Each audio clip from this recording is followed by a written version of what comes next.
One of the most controversial games in the Zelda series to date is back in full HD.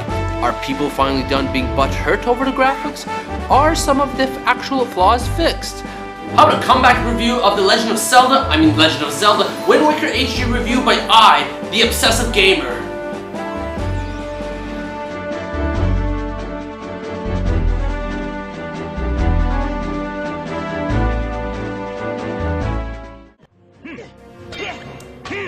So quickly before we begin this review, back in 2000, Nintendo showed off an epic battle between Ganondorf and Link. Between the shitting of pants and drooling to sleep amongst many were expecting the next Zelda to look like this. And it didn't. This happened. So from being called Kitty, to being called Kitty, and being called Kitty, many were pissed off about how it looked, even though Link kinda looked like a ragdoll here. Of course, it sold decently, got decent reviews, but its sales were for a next major Zelda game since Ocarina of Time. Majora's Mask was a side story. So this piece of fiction takes place after another piece of fiction called Ocarina of Time. No, not the timeline where Majora's Mask happened. The other timeline, where the adult period where Ganondorf was defeated and Link went to the past. Fuck this timeline crap. It straight up took place after Ganondorf was defeated and sealed away in Ocarina of Time. The hero of time is gone and Ganondorf tries to come back, but then all of Hyrule is drowned to keep Ganondorf at bay cause no hero of time. Now we got Link, the one that isn't the hero of time, who is told to cosplay the hero of time because the hero of time is now a hero to the people of this island because of what he did in Ocarina of Time. Soon after, Link's sister is kidnapped after being mistaken for pirate girl Tetra, who was kidnapped earlier but dropped on the island by that giant bird.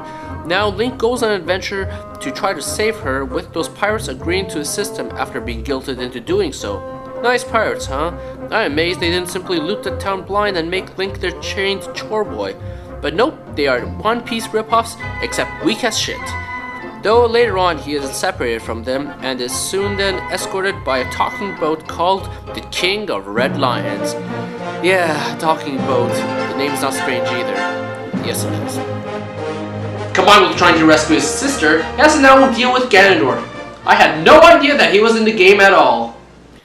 Now the gameplay is one aspect I especially want to discuss. It is an action-adventure which requires you to tackle many dungeons full of enemies and amazing puzzles in order to collect and complete certain story objectives. They are normally the main meat of a Zelda game, and the design as usual are amazing and of decent length, and you may use a variety of weapons to solve these puzzles and get through them. The combat continues the Ocarina of Time combat with the addition of pressing A at a certain moment to do a special attack. Kinda makes it a tad too easy in my opinion. It's like a you win button, almost. However, the other bulk of the game is spent in the ocean, and it's a huge ocean, the largest overworld in Zelda to date, and still to date. Granted, most is water, and only some are land, but it's quite open to explore using your ship, the King of Red Lions. But in the original release, this was quite a boring part as your ship doesn't go too fast, and combined with using your conductor baton, the Wind Waker, to constantly have to change the wind so you can go at a decent speed. It really hurt such an aspect. Thankfully, this new game has fixed most of those issues by offering a new Swift Sail, which you can get in an auction rather early in the game. Your boat can really go quickly now, and does not require the change of the wind. Oh, and your boat doesn't knock you off anymore when attacked.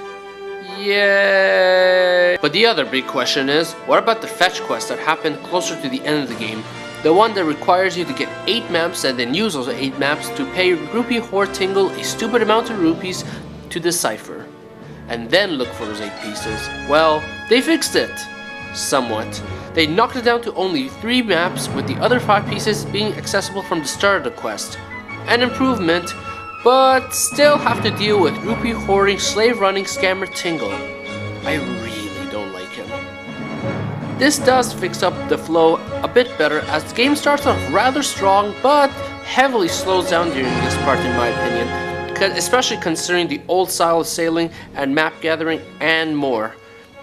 And even with these additions, the flow is still a bit slow, but it's improved, and it does pick up again a bit after this quest, though not to the strength of the beginning of the game in my opinion.